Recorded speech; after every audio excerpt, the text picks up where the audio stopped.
마태복음 오늘 10장 5절로부터 15절까지 말씀입니다. 신약성경 14페이지입니다. 14페이지. 마태복음 10장 5절로 15절입니다. 예수께서 이 12를 내보내시며 명하여 이르시되 이방인의 길로도 가지 말고 사마리아인의 고을에도 들어가지 말고 가면서 전파하여 말하되 천국이 가까이 왔다 하고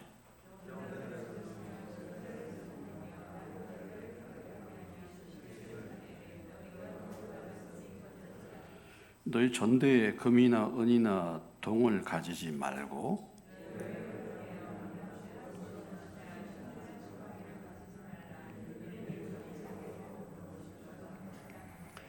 어떤 성이나 마을에 들어가든지 그 중에 합당한 자를 찾아내어 너희가 떠나기까지 거기서 머물라. 그 집이 이에 합당하면 너희 빈 평안이 거기 임할 것이요 만일 합당하지 아니하면 그 평안이 너희에게 돌아올 것이니라.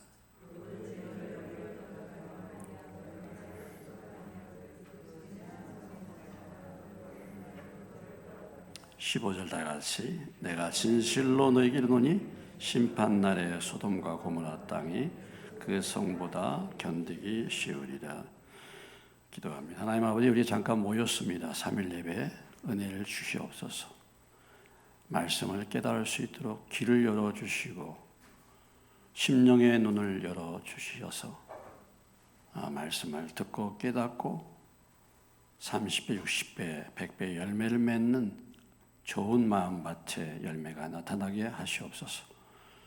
전하는 저를 성령께서 함께 하셔서 성령의 말하게 하심을 따라서 말씀을 나눌 수 있도록 도와주옵소서. 예수님의 이름으로 기도합니다. 아멘.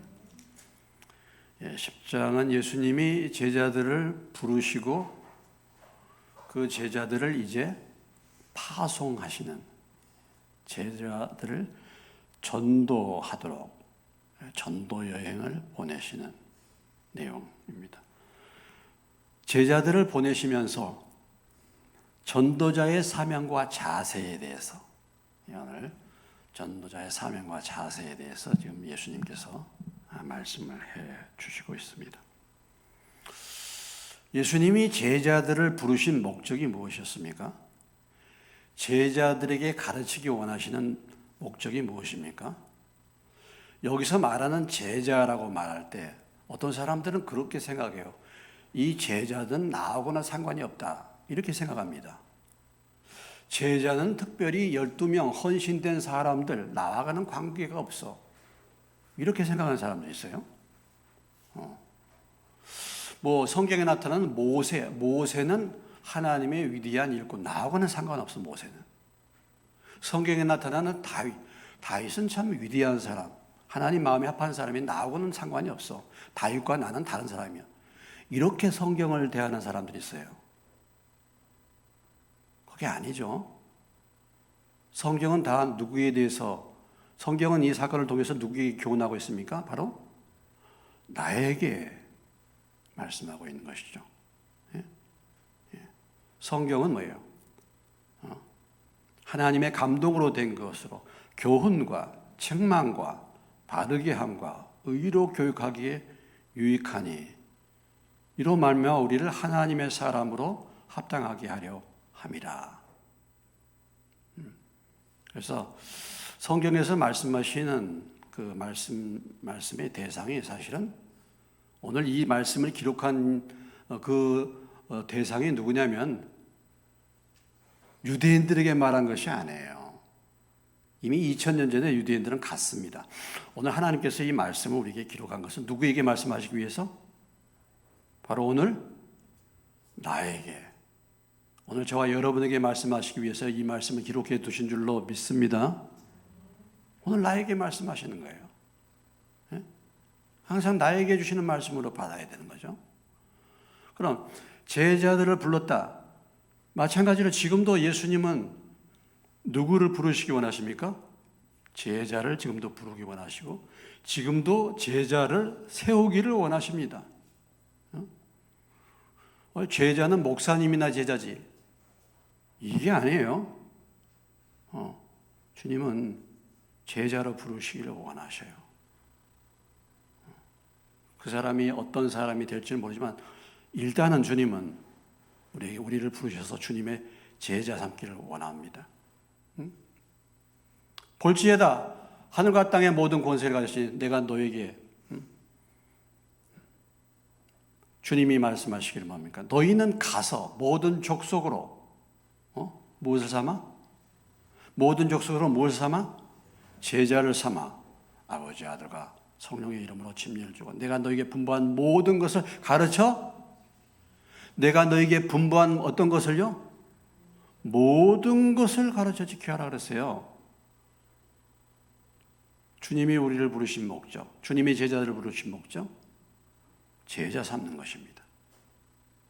오늘 주님이 저와 여러분을 이 자리로 인도하신 목적은 저와 여러분을 제자 삼으려고 부르신 줄로 믿으시기 바랍니다. 그러면 제자 사역에서 가장 중요한 것이 두 가지였죠. 우리가 마가복음에서 예수님이 부르실 때 그 마가복음에 좀 더 자세히 나와 있는 것을 지난 시간에 보았습니다. 지난 시간이니까 과거는 흘러갔군요. 지난 시간에 주님이 제자들을 부르신 첫 번째 중요한 목적이 무엇이었습니까? 예? 함께 있게 하신다 그랬잖아요. 무엇하기 위해서 우리를 부르셨어요?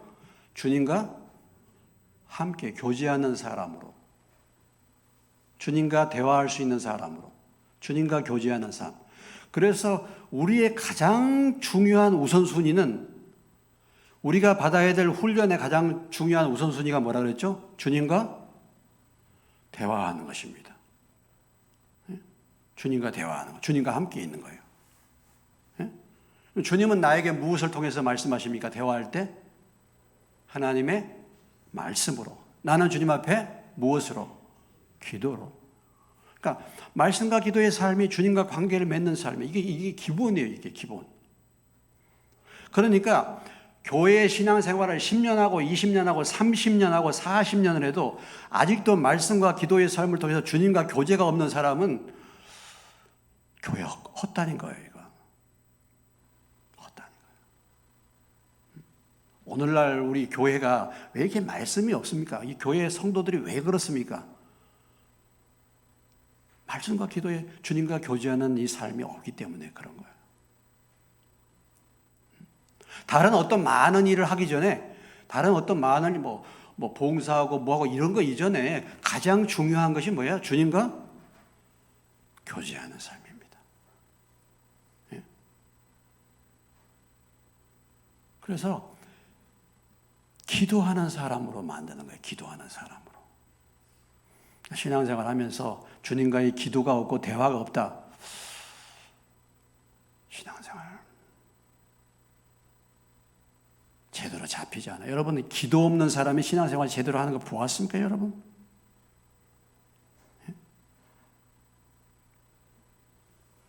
기도를 한다 그래도 문제가 많은데 그런 기본적인 삶이죠. 주님과 날마다 함께 있는 것.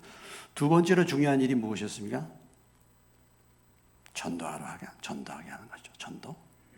그러니까 우리가 기본적으로 우리가 신앙, 교회 믿는 자가 됐다라면 기본적인 거 두 가지는 해야 돼.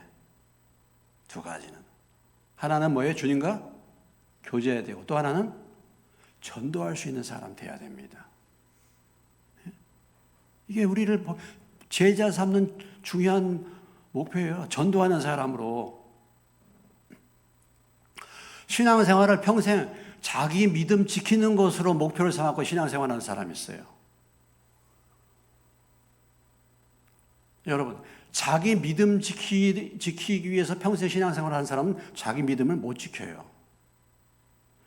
우리가 달란트에 비유해서도 보지만 한 달란트 받은 사람, 한 달란트 놔두고 나중에 어떻게 됐습니까? 있는 것마저도 뭐예요? 있는 것마저도 어떻게 했어요? 빼앗기는 거예요. 결코 혼자서 아무 열매 없이 혼자 있는 사람은 신앙이 성장할 수가 없습니다. 있는 것도 신앙 지킬 수가 없어요. 열매가 없는 거예요.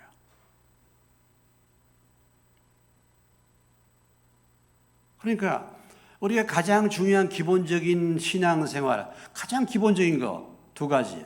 하나는 주님과 교통할 수 있는 사람이 되는 것과 또 하나는 복음을 전할 수 있는 사람이 되는 것입니다. 이게 기본적인 예수님의 제자 훈련이에요. 그리고 이것이 우리 기본적인 성도들의 삶입니다. 해야 될 일이에요. 내가 이 땅에서 예수 믿었는데 나를 통해서 한 사람도 믿은 사람이 없다. 열매 없는 인생이죠. 열매 없는 인생.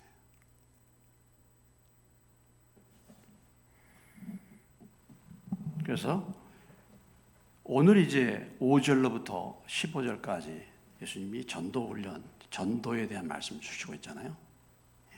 전도. 우리가 주님과 더불어 함께 있으므로 주님으로부터 뭡니까? 능력을 받잖아요. 주님과 함께 거하시면 능력을 받게 될 줄로 믿습니다.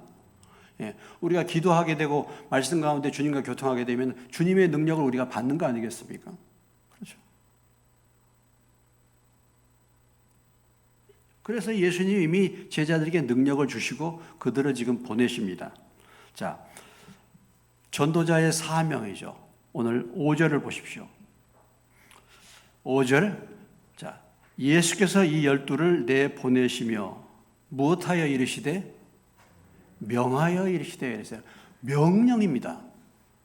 해도 좋고 말아도 좋고 가도 좋고 안 가도 좋고가 아니에요. 명령이에요. 명령. 명령입니다.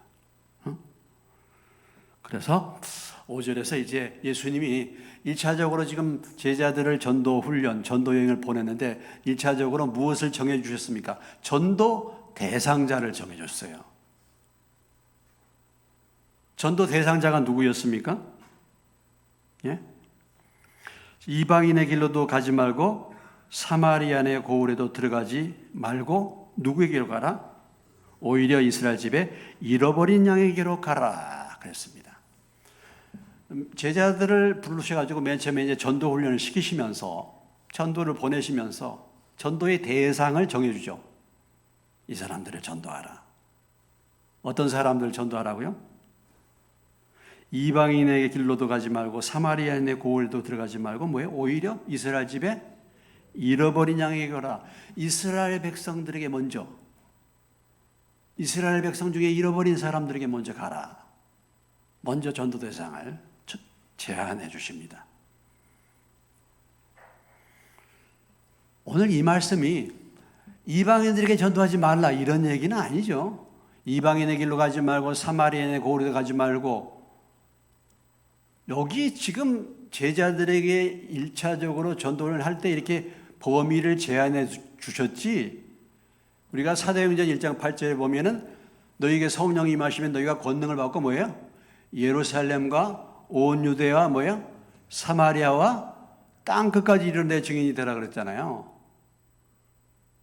어떤 사람은 성경을요 꼭 그렇게 봐. 이것만 보고서 이방 사람에게 전도할 필요 없다고.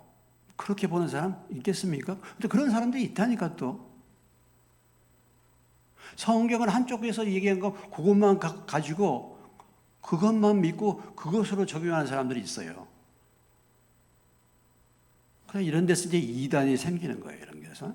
한 군데서만 뽑고 그것만 지나치게 강조. 그런데 이 말씀은 그런 말씀이 아니죠. 1차적으로 누구에게 전도하라? 이스라엘 집에 잃어버린 양에게로 가라. 이 말씀의 의미가 무엇입니까? 예? 오늘 이 말씀의 의미가 무엇이에요? 이스라엘 집에 잃어버린 양, 일단 어떤 사람들입니까? 네? 동족, 그렇죠? 네? 가까이 있는 사람이에요. 그렇죠? 지금 이방인과 사마리아는 멀리 떨어져 있는 지역이고 이스라엘 집이니까 바로 내 가까운 이웃부터, 가까운 곳부터 전도하라 이런 얘기입니다. 가까운 곳부터 전도하라. 동족부터 전도하라. 전도부터. 먼저 잃어버린 양 이스라엘 집, 그러면 하나님의 택함을 받았는데 아직 복음을 알지 못하는 사람들, 그러면은 그 당시로 볼 때 이스라엘 전체에 많은 서기관 바리새인들, 많은 유대인들이 예수님을 몰랐잖아요. 그러니까 그런 사람들이 얼마나 많은지 몰라. 하나님의 택함은 받았어. 하나님의 선택된 민족이야, 이스라엘 백성들이. 그런데 그들이 잃어버린 바가 된 거예요.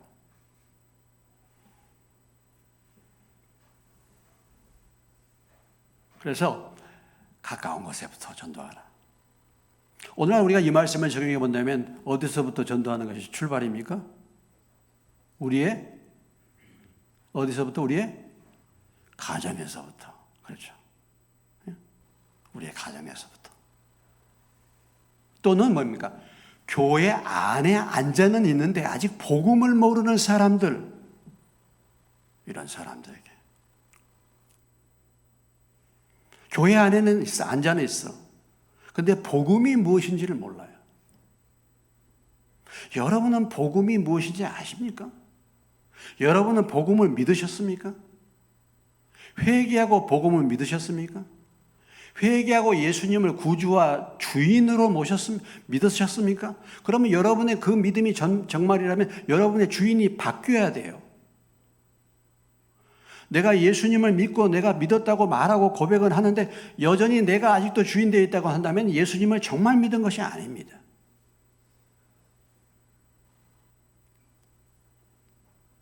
교회 안에서도 복음을 모르는 사람들이 많아요. 복음을 모르는 사람. 내가 집사고 내가 장로고 내가 목사니까 나는 믿었지, 나는 구원받았지, 이런 생각 다 내려놓으시기 바랍니다. 유대인들이 뭐 어떻게 생각했습니까? 유대인들이 나는 바리새인 중에 바리새인, 얼마나 신앙 좋은데, 나는 얼마나 신앙이 좋은데, 나는 정말 8일 만에 할례를 받고 우리 집안은 정말 우리 집안은 유다 지파야. 나는 바리새인이야. 내가 얼마나 믿음이 투철한지 일주일에 2번씩 금식하고 11조는 모든 채소와 박하와 모든 것에 마야 11조를 다 드리는 사람이고 정말 내 의로는 그 어떤 사람과 비교할 수 없는 사람이야. 내가 구원받지 못하면 누가 구원받겠어? 그런데 그들이 구원받지 못했다는 것이죠. 여러분의 신앙이 바리새인과 비교할 수 있습니까?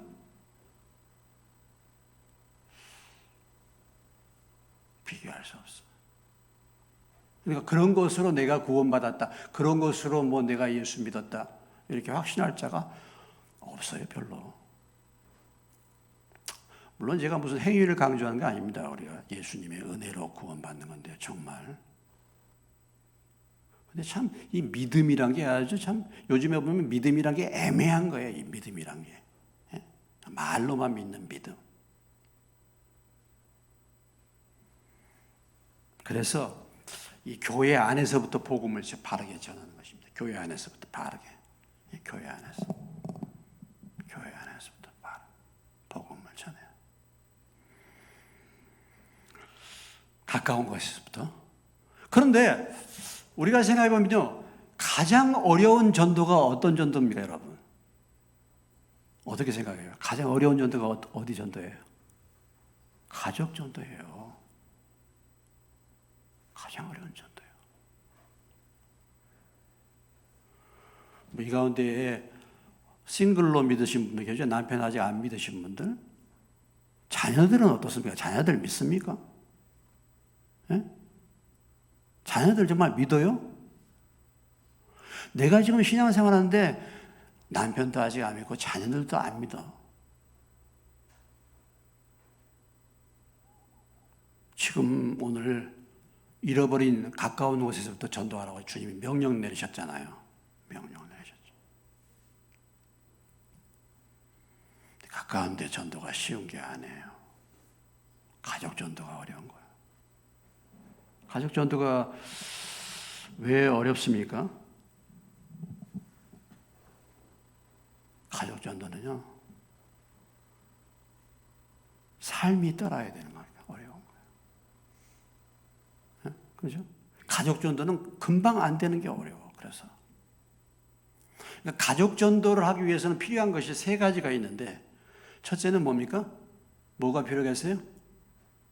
뭐가 필요하겠어요, 첫째? 기도해야죠. 기도해야지. 아니 내가 예수 믿고 다른 사람 전도한다고 말하고 뭐 예수 믿고 예수 안 믿으면 지옥 간다는 걸 내가 알고 있는데 내 가족이 내 자식이 안 믿고 지옥 간다. 이거 잠이 옵니까, 여러분? 어떤가 모르겠어요.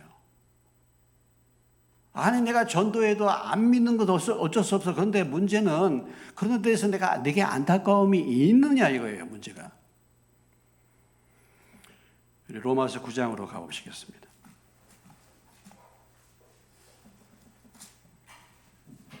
로마서 9장 1절로 3절까지.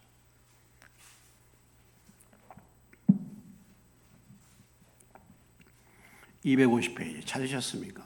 로마서 9장 1절로 3절. 1, 2절이 같이 포함이 되는데 3절까지 같이 한 목소리 읽겠습니다. 시작. 내가 그리스도 안에서 참말을 하고 거짓말을 아니하노라. 나에게 큰 근심이 있는 것과 마음에 그치지 않는 고통이 있는 것을 내 양심이 성령 안에서 나와 더불어 증언하노니 나의 형제 곧 고륙의 친척을 위하여 내 자신이 저주를 받아 그리스도에게서 끊어질지라도 원하는 바로라. 누가 고백하는 겁니까? 누구의 고백입니까? 바울의 고백이죠. 바울이 지금 어떤 고백을 하고 있습니까? 내가 정말 참말하는데 내 마음에 뭐가 있었어요? 큰 근심. 그리고 마음에 뭐예요? 그치지 않는 고통이 있어요.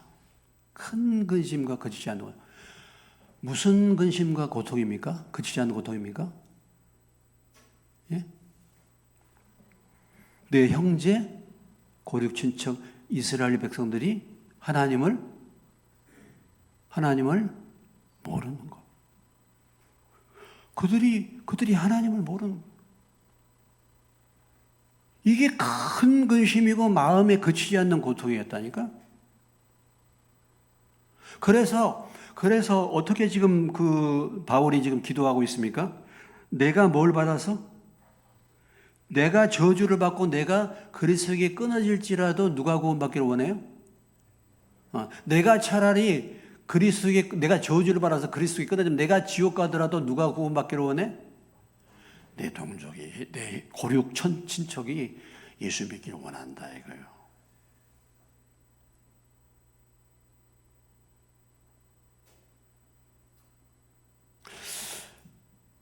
우리 친척, 우리 자녀, 우리 가정에서 이렇게 믿지 않으면 과연 바울은 가장 가까운 친척보다 지금 나라 전체를 바라보면서 그러는데 범위를 줄여서 내 가족들, 내 자녀들, 내 남편, 내 부모님들 안 믿는 이 부분에 대해서 이러한 마음이 있느냐 이것입니다.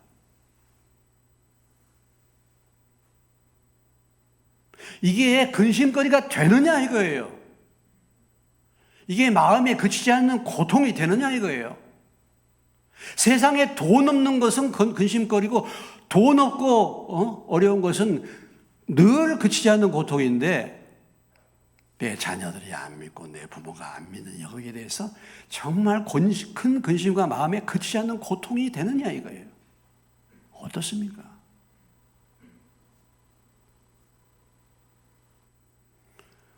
우리가 참 전도하기 어려운 지역이 우리 동포들 북한이잖아요.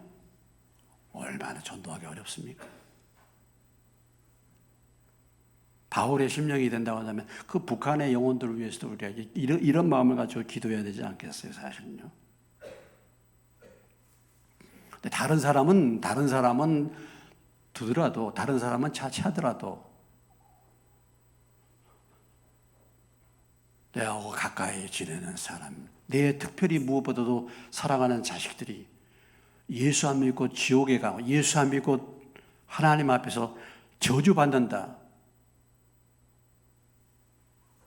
그걸 생각하면 다른 건 몰라도 그럴 텐데요.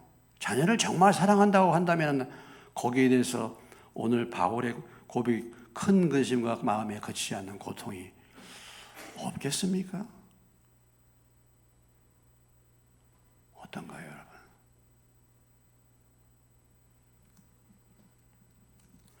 가족 전도의 어려움은요, 이 마음이 없는 것이에요. 문제는 이런 마음이 없는 거예요.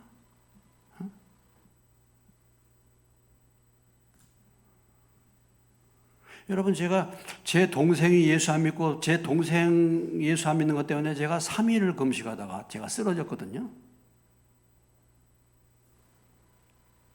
제 동생이 방황하는 그것을 보고서 제가 참 마음이 안타까워서 제가 3일 금식하다 제가 쓰러져가지고 제가 죽을 뻔했습니다, 사실은요.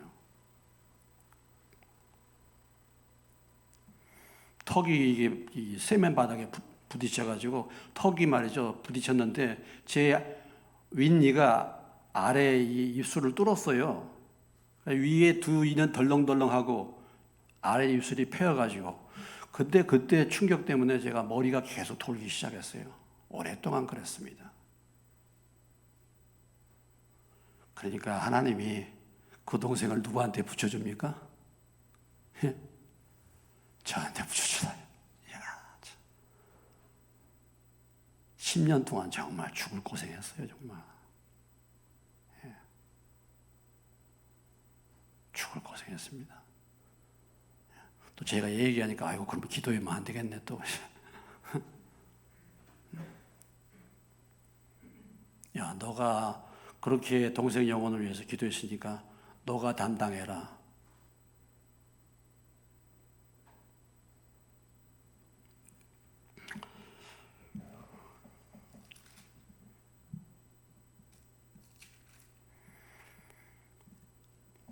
가족부터 전도하라. 가까운 데서부터 전도하라. 여러분, 우리 주변에 있는 내 가족들, 친척들, 가까운 지인, 동료들, 그들에 대해서 여러분들이 어떤 관심을 가지고 있습니까? 그들의 영혼에 대해서 관심을 가지고 있습니까? 그들을 위해서 기도하고 있습니까? 어떻습니까? 그런 말 하잖아요. 그런 말 하지 않습니까? 유교에서도 가르치는 수신제가 치국 평천하라. 수신제가 치국 평천하라. 자신의 몸을 다스리고 가정부터 제대로 다스리고 더 나아가서 치국 평천하라 하는 거 아니겠습니까? 나라를 다스리는 거 아니겠습니까?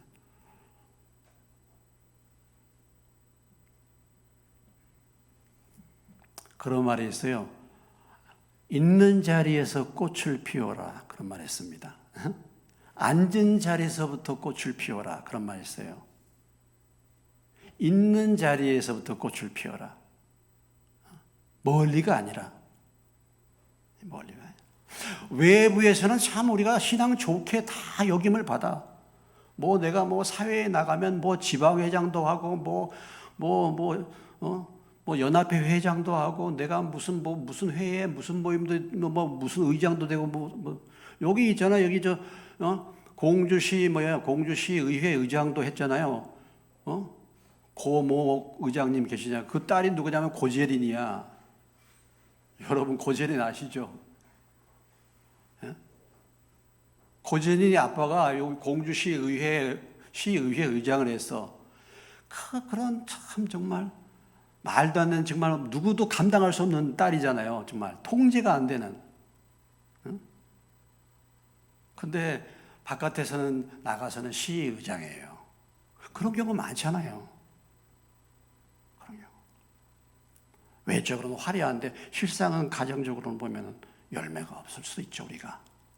네? 거품을 빼는 것입니다. 거품 좀 빼고 앉은 자리에서부터 하라. 열매 맺어라. 제가 요즘에 국민일보에 트루디 여사, 김정한 목사님 부인 되신 미국 분이 계시잖아요. 미국 분. 트루디 여사. 그분의 간증이 쭉 나오는데 재밌어요. 간증이 나오는데. 자기 그 아들이 요셉이라는 큰 아들이 혼혈하잖아요. 그래가지고 학교 다닐 때 엄청 상처를 많이 받았대. 나는 한국인인가 미국인인가 그래서 왕따도 당하고 놀림도 받고 그러다가 나중에 이제 은혜를 받고 청소년 강사, 유명한 강사가 됐는데 항상 외치는 게 뭐냐면 현재 있는 자리에서부터 잘하라, 잘하라. 먼 미래, 큰 앞으로 미래 그런 것보다도 있는 자리에서부터 잘하라.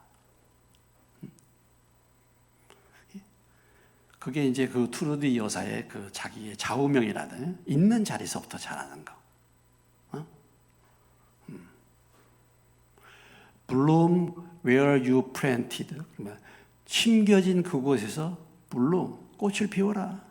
심겨진 자리에서부터 꽃을 피워라.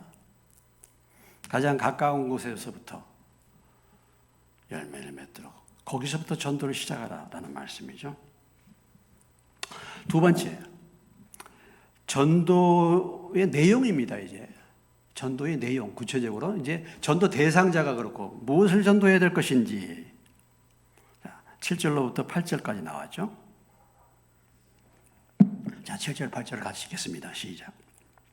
가면서 전파하여 말하되 천국이 가까웠다고 병든 자를 고치며 죽은 자를 살리며 나병한 자를 깨끗하게 하며 귀신을 쫓아내되 너희가 거저받았으니 거저주라. 이게 복음의 내용이죠. 천국이 가까웠다. 예수님이 말씀하신 것이죠. 자, 마태복음 4장 17절에 예수님의 메시지죠. 회개하라, 천국이 가까웠다. 이 메시지를 전하라는 것이죠. 회개하라, 천국이 가까웠다. 회개하라, 천국이 가까웠다. 우리가 하나님 나라, 천국에 대해서 회개하라, 천국이 가까웠다 그러면 사람들이, 오늘날 이 세상 사람들이 천국에 대해서 관심이 있습니까? 관심 없어요. 사람들의 관심은 늘 땅에 있어요. 땅에.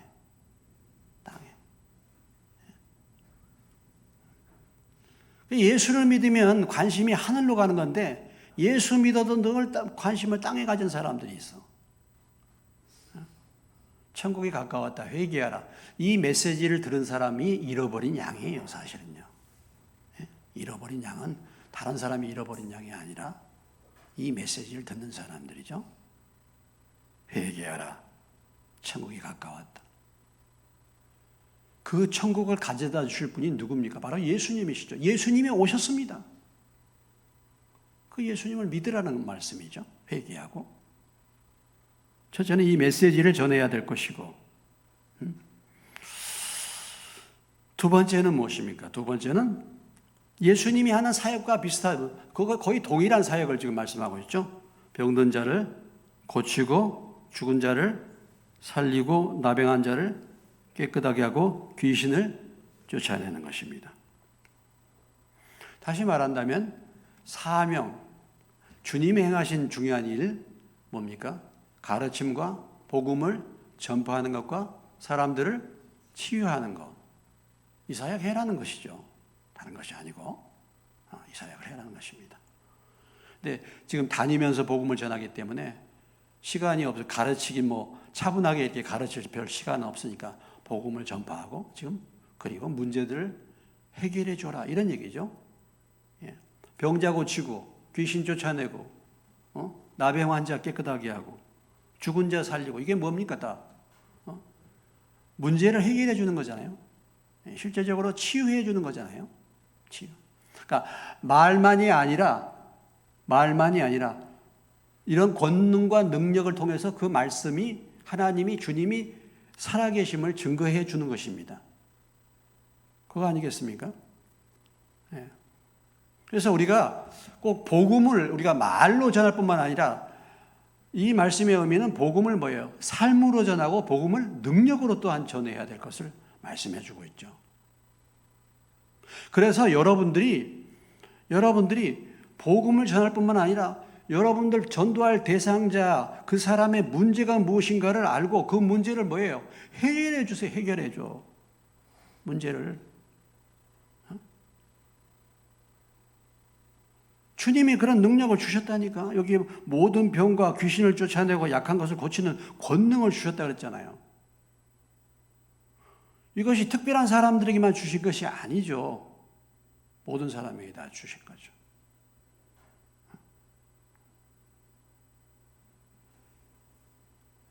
여러분들이 가정에서 일어나는 문제, 여러분들이 정말 주님과 교제하면서 말씀을 나누고 그 가운데서 문제를 해결해 줄 수 있는 믿음의 일꾼들이 되어야 되죠. 그것이 우리의 사명이고 복음의 내용입니다. 말만 아니고.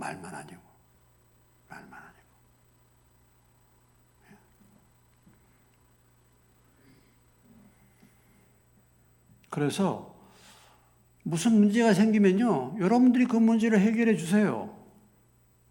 지금은 뭐 문제를 도저히 해결 못하니까 엉뚱한 일이 나고 그러니까 저한테 가지고 오라고 뭐 나누자고 이렇게 얘기하는데, 하나님이 뭐 저에게 그런 능력, 뭐 저만 그런 능력을 주셨습니까? 저도 다 동일한, 마찬가지인데 여러분과 동일한 사람인데, 하나님 앞에 뭐 기도하면서 하면은 하나님 주님이 다 해결할 길을 주시죠. 해결할 길을 주시죠. 그렇게 해야지 전도의 능력을 받은 거죠. 전도의 능력을 받은 것이죠. 전도하는데 그 사람이 이런 문제 있어요. 그러면 그 사람이 경제적인 문제 있어요. 그러면 그 경제적인 문제를 도와주고, 또 어떤 문제 있으면 그럼 기도해주고, 혼자 힘으로 안 되면 교회에 와가지고 같이 기도 제목을 놓고, 그렇게 하면 문제가 해결되지 않겠습니까? 예수님이 이들을 보내실 때 몇 명씩 보냈어요? 이제 마가복음에 몇 명씩 보냈습니까? 마가복음에 나와요. 둘씩 짝을 지어서 보냈어요. 12명 다 한꺼번에 보낸 게 아닙니다. 두세 사람이 있는 곳에 하나님이 합심해서 하는 기도를 들으시고, 서로를 붙들어주고, 그렇게 하도록 하셨죠. 자, 그래서 말씀을 주고, 말씀을 주고, 또 말씀을, 또 실제적인 삶의 문제를 해결해 줄 수 있는 능력과 권세를 주셨다.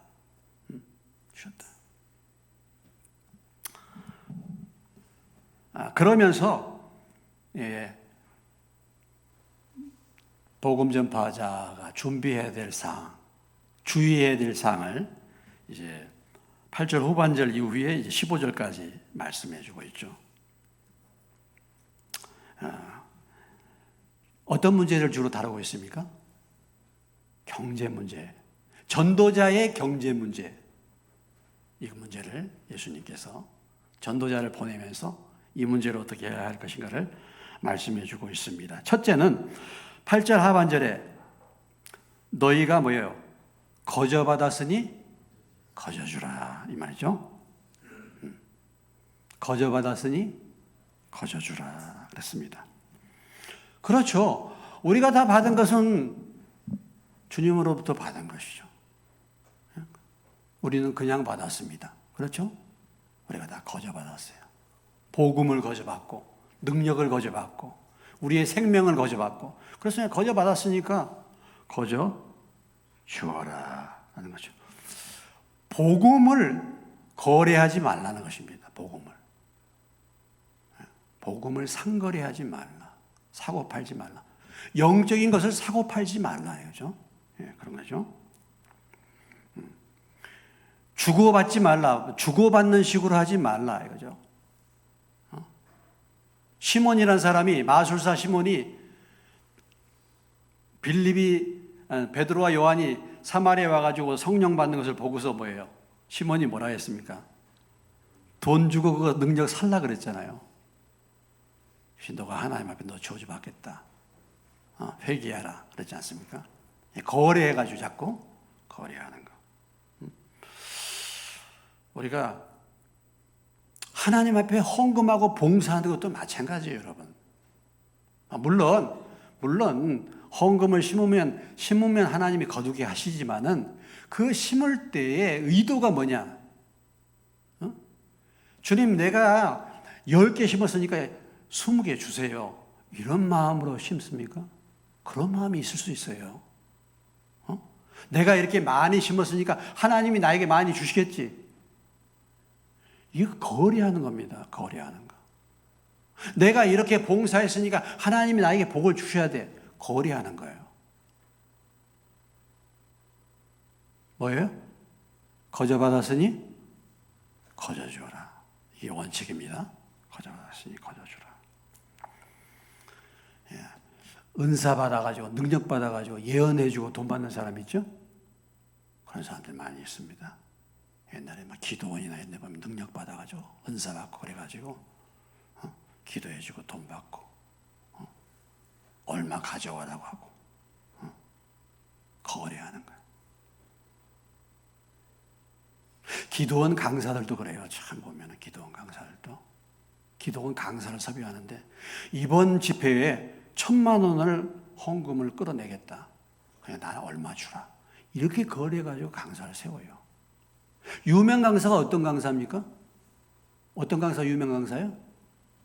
헌금 많이 거두는 강사가 유명 강사예요.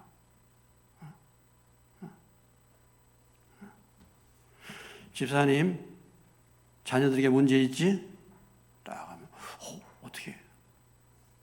그래가지고 이제, 합니다, 이렇게. 그래가지고 헌금 많이 거둔. 이게 다 하나님 보실 때 합당하지 않은 것이죠. 예. 첫째는 거저 받았으니까 거저 주라. 이게 기본적인 태도입니다. 두 번째는 무엇입니까? 두 번째, 물질을 준비하지 말라는 것이죠. 전도를 갈 때 전대에 금은 돈 놓지 말라는 것이고, 배낭 두 보롯, 지팡이 신지팡이 가지지 말고 이런 거 가지고 가지 말라. 무슨 얘기입니까? 경제 문제 염려하지 왜요? 말라는 거죠. 경제 문제 염려하지 말라. 물질 의지하지 말라는 것입니다. 물질 의지하지 말라. 하나님이 먹을 것을 뭐 하신다고요? 일꾼이 자기 먹을 것 받는 것이 마땅하다. 그래서 우리가 마태복음 6장 33절의 말씀, 먼저 주님의 나라와 이 일을 구하면 뭐예요? 모든 것을 하나님이 더하여 주실 줄로 믿습니다. 그렇죠? 무엇을 먹을까, 무엇을 입을까 염려하지 말라. 이것은 누가 구하는 거야? 이방인들이 나 구하는 거예요. 먼저 그의 나라를 구하면 하나님이 모든 것을 더하여 주신다. 복음 전하는 자를 굶기겠느냐? 하나님의 일꾼을 굶기겠느냐? 복음을 위해서 살고자 하는 자를 하나님이 굶기겠는가? 의인의 자식들이 나는 걸식하는 것을 보지 못했다. 시편 37편의 말씀.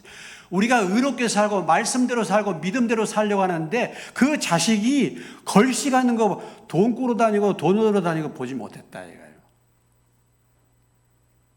자식들을 위해서 뭐 재산 모아가지고 재산 물려주고 뭐 그렇다고 자식들이 잘 됩니까?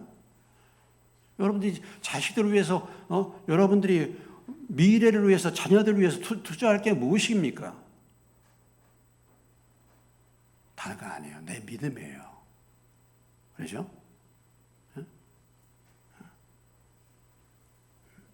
하나님을 경외하는 자들에게 있어서 그 자녀들에게 피난처가 될 것이다.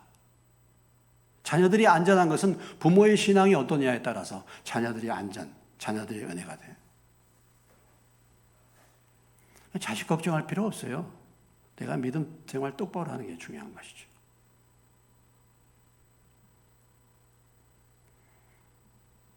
물질 문제 맡겨라 이거죠. 여러분 11조가 무엇입니까? 11조 하나님이 왜 11조 하라 그랬습니까? 11조의 가장 중요한 용도가 무엇입니까? 예? 11조의 가장 중요한 용도가 뭡니까? 하나님의 일꾼을 먹이기 위해서 11조를 거뒀어요. 이스라엘 12지파에서 11조를 거둡니다. 그래가지고 어떤 지파에게 11조를 줬습니까? 레위지파. 레위지파는 무엇을 어떤 일을 하는 지파입니까? 온전히 예배하고 제사 드리는 지파잖아요. 다시 말한다면 하나님의 일을 하는 사람들이잖아요. 직업 없이 하나님이 그들을 먹이기 위해서 11조를 거둔 거예요. 그래가지고 그 11조를 누구에게 줬습니까? 레위지파에게 준 거예요. 예? 레위지파. 그러니까 하나님은 하나님의 일꾼들의 필요를 다 준비하고 계셔요. 그런 말씀들이 많죠. 자, 로마서 15장 27절입니다.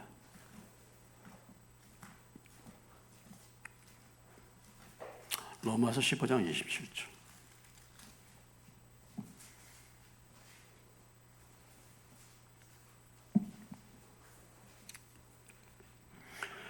아, 260페이지인데요. 로마서 15장 27절. 같이 읽습니다. 저희가 기뻐서 하였거냐 또한 저희는 그들에게 빚진 자니 만일 이방인들이 그들의 영적인 것을 나누어 가졌으면 뭐예요? 육적인 것으로 그들을 섬기는 것이 마땅하니라. 바울이 복음을 이방인에게 전했으면 이방인들이 영적인 은혜를 받았으니까 육신의 것으로 섬기는 게 당연하다. 하나님의 일꾼들은 영적인 것을 나누어주고 거기에서 뭐야? 일꾼들에게 하나님이 그들을 통해서 필요한 것을 공급받게 하셨다 이거죠. 공급받게 하셨습니다. 네, 그런 말씀들이 많이 있는데 우리가 자, 고린도전서 9장에도 있는데 이건 찾아보지 않겠어요. 고린도전서 9장에 보면은 곡식 또는 소의 입에 망을 씌우지 않았다. 그건 뭐냐? 소도 필요한 거 일하면서 먹게끔 했는데 하나님이 하나님이라 하는 자를 굶기겠느냐? 이렇게 이제 바울이 얘기하죠. 그 다음에 갈라디아서 6장으로 가시겠습니다. 뒷부분에 갈라디아서 6장 6절이죠.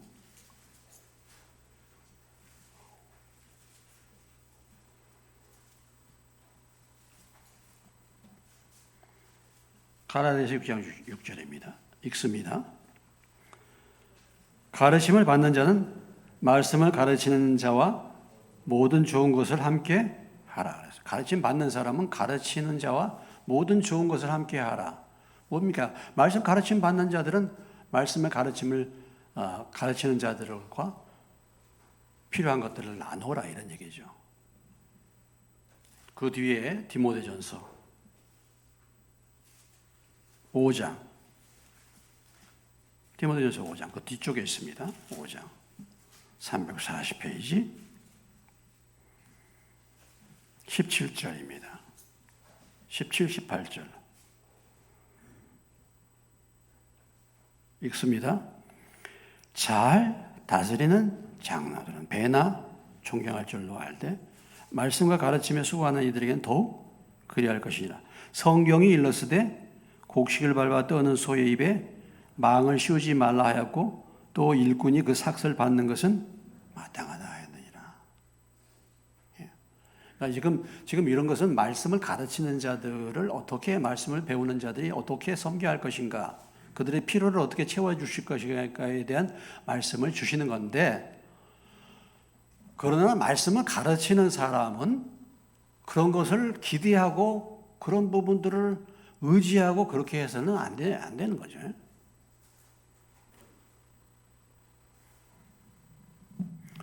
그래서 지금 예수님께서 전도자, 제자들을 파송하시면서 복음을 전하게 하시면서 지금 무엇을 명령하셨습니까? 물질을 온전히 누구에게? 하나님께 의지하라. 이 훈련을 시키는 거예요. 그렇죠? 예, 물질을 완전히 하나님께 맡기는 훈련입니다. 그래서 하나님의 일꾼들은요, 물질을 의지하는, 하나님을 의지하는 훈련을 받아야 돼요. 예? 물질. 여러분들이 이 세상 살면서 물질을 하나님의 손에 맡기는 것을 훈련받아야 된다니까요. 물질을. 예. 물질. 물론 바울도 그래요.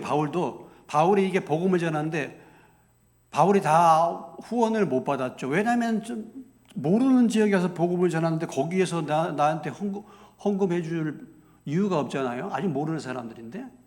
그러니까 바울이 복음을 전하러 다닐 때는 바울은 무엇을 했습니까? 텐트를 만들어서 자기가 스스로 일을 하면서 돈을 벌어가지고 복음을 전했죠. 그렇습니다. 근데 어떤 사람은요, 그걸 굉장히 대단한 믿음이라고 생각해. 그래서 나는 돈 벌고 나 교회에서 사례비 안 받는다. 나는 돈을 벌고 한다. 그것은 초창기에 덕을 세우기 위해서 한 거고 교회가 아직 형성이 안 돼 있기 때문에 하는 것이죠. 그러면 뭐 직장 일해가지고 내가 돈 벌고 언제 전도합니까? 그리고 언제 교회가 잘 이루어집니까? 아니죠. 그것은 한 부분적인 그런 사역이죠. 그러나 전적으로 복음을 전하고 자비 없이 직업이 없이 이렇게 할 때는 마땅히 필요들을 공급해 주는 것은 당연한 것이죠. 그러나 그걸 바라고 하는 거 아니죠. 그걸 의지해서 복음을 전하는 것은 아니죠. 우리가 그래서 물질 훈련을 받는 게 하나님의 일꾼, 제자가 되는 것은 굉장히 중요한 코스입니다. 물질 훈련. 그러니까 하나님의 일꾼들을 훈련시킬 때는요, 혹독한 물질 훈련을 많이 시켰죠. 누가 있었습니까? 대표적인 사람이 엘리야예요. 엘리야. 엘리야가 도망 다녔죠. 그래서 어디로 가라 그랬으면 하나님이 처음에 어디로 가라 그랬어요? 엘리야를 그리시네가. 그리시네가에서 누가 엘리야의 필요를 채워줬습니까? 누가요? 까마귀가 그런데 물어다 주는데 까마귀 고기 먹으면 뭐 한다고 잘 잊어버리죠. 잊어버린다 그런 말 하지. 까마귀가 잊어버릴 수도 있잖아. 그런 훈련이에요. 공중에서 떨어지는 거 받아먹는 훈련. 아무것도 없어. 그 훈련을 1년 동안 받았어요. 그 다음에 엘리야를 어디로 보냈습니까? 사렙다 과부에게로. 부자 동네로 안 보내. 참 정말 찢어지게 가난해. 오늘 먹고 죽을 그런 집으로 보내가지고 거기서 또 얻어먹게 만드네. 이렇게 이제 훈련을 철저하게 하나님으로부터 물질을 공급받는 훈련. 그래서 물질이 이제 하나님의 손에 달려 있다는 것을 이제 느끼는 것이죠. 물질을 초월하는 것이죠. 물질을. 오늘 이 말씀을 우리가 생각해 볼 때요. 전도자가 물질을 하나님께 맡기고 하나님을 의지하는 훈련을 받아야 되는 것이고, 전도자뿐만 아니라 여러분도 마찬가지입니다. 여러분도 그 훈련을 받으셔야, 물질 훈련 받아야 돼요.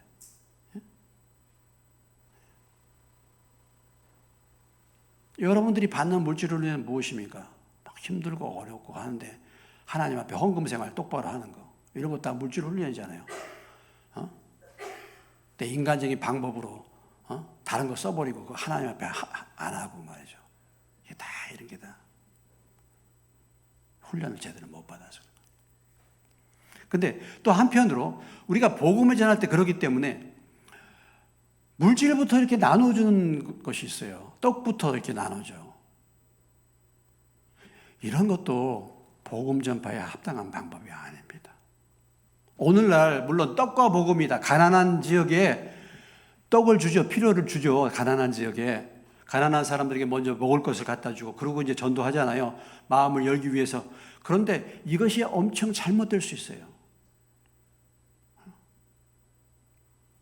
제가 필리핀 선교 다니면서 느낀 것이 그거예요. 그래서 내가 필리핀 선교 안 다니죠. 그리고 그 후에 우리 지방의 목사님이 필리핀 선교 그쪽으로 또 가기도 하셨는데 이 양반이요. 필리핀은 그렇습니다. 교인 한 사람 오면 한 번 예배에 참석하는데 얼마씩 줘요. 오늘 밥값을 준다니까. 오면은.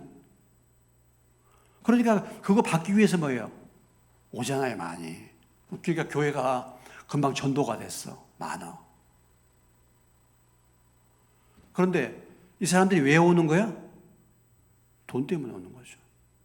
나중에 후원이 좀 줄어들고 하니까 어떻게 됐을까요? 다 떨어져요. 그분 몇 년 사역하다 교회 없어졌죠. 몇 년 사역하다가 후원이나 받고 뭐 선교한다고 뭐 선교사로 갔다고 했는데 열매는 하나도 없어. 그리고 나중에 나오셨지. 이런 식으로 전도하는 거. 떡과 복음이라고 하지만 그런 식으로 전도해서도 안 되죠. 이 지금 이 북유럽이라는 이제 세계 뭐야 가장 선진국가 복지가 잘 된 나라가 어느 나라입니까? 스웨덴이라든지 핀란드 복지가 잘 돼 있잖아. 그냥 뭐예요? 그냥 줘. 그런 나라에서는요 하나님을 찾지를 않아. 점점. 왜? 먹을 것이 다 있으니까 하나님 안 찾아요. 그냥 이렇게 되는 거예요. 복지 뭐 나라에서 자꾸 뭐 준다 이거 자꾸 받다 보면요 자꾸 왜 안 준가 더 받고 싶고 이런 것은 사람들의 영혼을 잘못하면 죽이게 만드는 겁니다. 사람은요 목줄이 딸려야 돼요. 목줄이 내 목줄이 딸려야 돼. 그래야지 간절함이 생기는 거예요. 여러분 옛날에도 개척해가지고요 사모님은 직장 생활하고 목사님은 혼자서 개척하고 사모님은 너무 어렵기 때문에 직장 생활에 그런 교회 제대로 선 교회 없어요. 저희같이 그냥 아예 처음부터 아무것도 없이 다 팽개치고 오직 하나님만 바라보고 이렇게 해야지 간절함이 있지. 그렇지 않으면요 사람은 배고프고 목줄이 안 딸리면은 간절해지지가 않아요. 하나님이 전도자에게 훈련시키는 거 철저하게 물질을 하나님 앞에 의지하는 겁니다. 의지하는 거예요. 저는 선교단체에 처음 선교단체에 헌신할 때 직장 들고 그만두고 나와라는 거죠. 제가 어머니한테 15만 원 들고 있었는데 뭐 오래전이죠. 그건 내가 내 먹고 쓰고 뭐 그런 것은 하나님께 맡기고 어머니한테 15만 원 드릴 거라도 어떻게 선교 본부에서 좀 줬으면 했는데 그렇게 해준다고 했어요. 하고서 나왔는데 그것도 없어. 완전히 그냥 없어요. 그냥 공수부대 이북에다 그냥 저 이북 함경북도 어디다 그냥 떨어뜨려 놓고 그냥 보급이 없어 끊어져 버렸어. 이렇게 산 거예요. 그러니까 어떻게 하겠습니까? 그래 어떻게 하겠어요? 간절하게 기도하고 그냥 겨우 먹고 살고. 제가 결혼해가지고 이제 우리 형제들이 한 5, 60명 모였는데 그때 제 첫 사례비로 15만 원 주더라고 결혼하고서.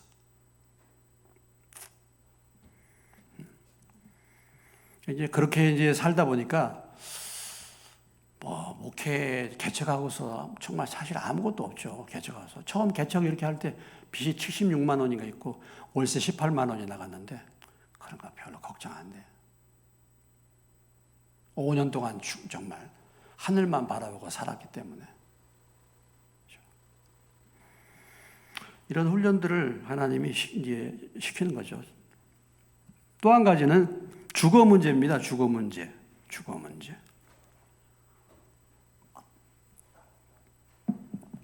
여기에 먹는 문제도 포함되는데 합당한 자를 찾아내라는 거죠. 합당한 자를 찾아내라는 것입니다. 머무를 곳을 찾아라는 것이죠. 그러니까 그냥 하나님이 하늘에서부터 떨어뜨리는 게 아니라 그래도 전도자가 할 일은 복음을 전하면서 그 성에서 마음이 준비된 자,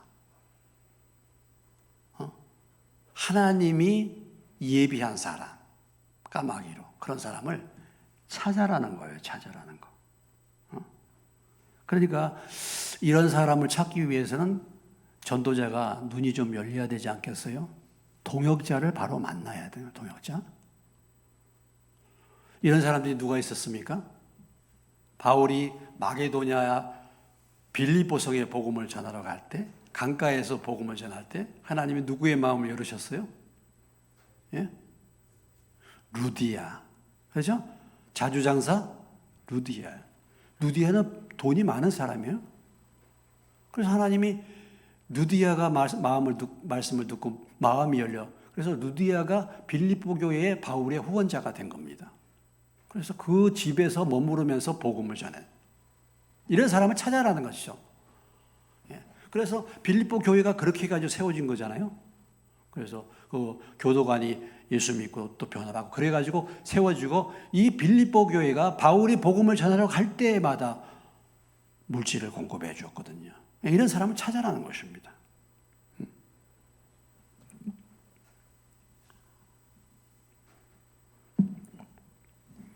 그리고 그곳을 찾아가서 거기서 머물고 그 집의 평안을 빌어줘라, 이런 얘기죠. 거기 머물다가 보니까 더 돈이 많고 더 환경이 좋은 집이 있어.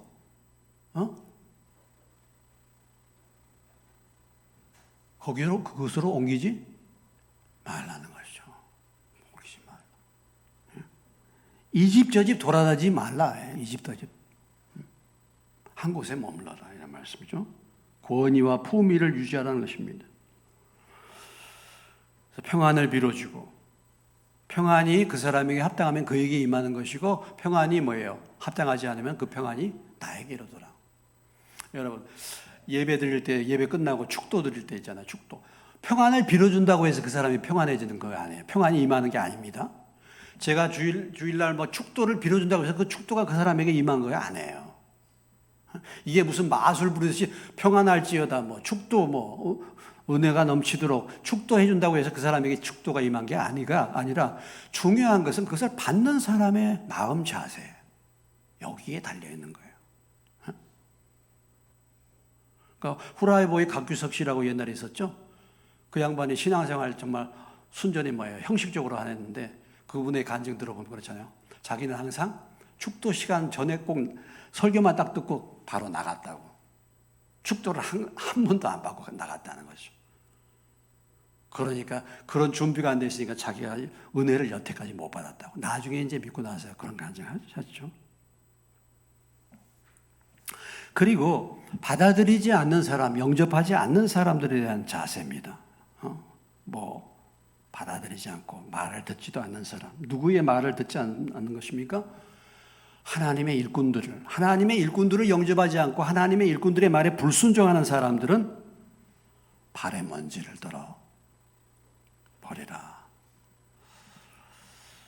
이 말씀이 우리가 보는 사도행전에 나오죠. 우리가 봤죠. 사도행전 13장에 한번 가보시면 예수님의 이 말씀을 따라서 바울 일행이 한 거예요. 다른 게 아니고. 13장, 사도행전 13장 51절을 한번 보시면 그 적용이 나오죠. 읽겠습니다. 두 사람이 그들을 향하여 발에 티끌을 떨어버리고 이고니온으로 갔다. 안 받아들인 사람, 안 받아들인 사람들.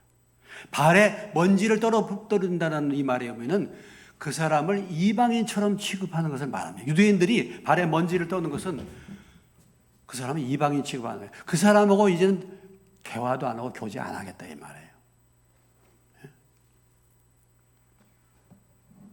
하나님의 일꾼에 대한 태도와 자세를 보고서 말 듣지 않고 영접하지 않으면 발에 먼지를 떨어버려라. 이런 말이죠. 무슨 얘기입니까? 하나님의 말씀을 받아들이지 않고 하나님의 일꾼을 일꾼으로 인정하지 않을 때는 당당하게 대하라. 당당한 태도와 자세. 당당한 태도와 자세를 무슨 구걸하는 것처럼 하지 말라 그러죠. 복음을 전하다가 그 말씀을 받지 않는 자들에 대해서 뭐라고 얘기했습니까? 돼지에게 뭘 주겠느냐? 그렇죠. 버리고 가라. 아우, 좀 믿어주세요. 마음 달래. 예수 좀 제발 믿어주세요. 좀 믿어줘요. 이게 아니에요, 이게 아니에요. 권면하죠, 권면. 몇 번 권면해요. 집사님 이렇게 하세요? 이렇게 하세요, 권면. 안 들어요, 그러면. 내어버려 두는 거죠, 뭐. 심판날에 소돔과 고모라가 그 땅보다 견디기 쉽다. 마치 사정. 물론 우리가 최대한대로 겸손하게 권면도 하지만은 하나님이 이런 말씀 주신 이유가 무엇입니까? 하나님의 이름과 하나님의 영광, 그 권위가 얼마나 중요한가를 말씀해 주고 있는 것이죠. 하나님의 이름과 하나님의 권위가 세워지지 않는 복음, 이것은 값싼 복음이에요. 이게 복음처럼 귀한 것이 없는데 이 귀한 것을 선물로 주는데 그것을 거절했다. 무슨 얘기입니까? 그 선물을 주신 하나님을 거절하는 거예요. 그래서 오늘 마태복음 11장 40절에 10장 40절에 가보시면요. 10장 40절에 이제 계속해서 이런 말 나오잖아요. 같이 읽겠습니다. 40절 시작. 너희를 영접하는 자는 나를 영접하는 것이요. 나를 영접하는 자는 나를 보내신 이를 영접하는 자라. 여러분, 제가 하나님의 말씀에 의거해서 고면하면 하나님이 저를 대신해서 말씀하시는 거잖아요. 그러면 저의 말을 거절하는 것은 하나님의 말씀을 거절하는 거예요.